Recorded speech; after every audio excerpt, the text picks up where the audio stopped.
Новата генерација на играчи до 21 година која ќе настапи во следниот циклус на квалификации за Европскиот шампионат, попладнала ја победи Црна Гора со 2:0.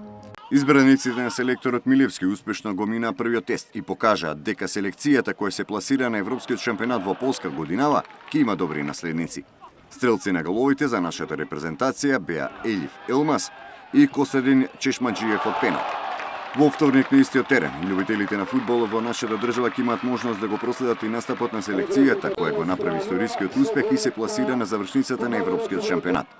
Младите македонски фудбалери од 14 часот во вторник играат против Бугарија, дуел кој ќе имате исто така можност да го следите низ директен пренос на Сител 3 телевизија.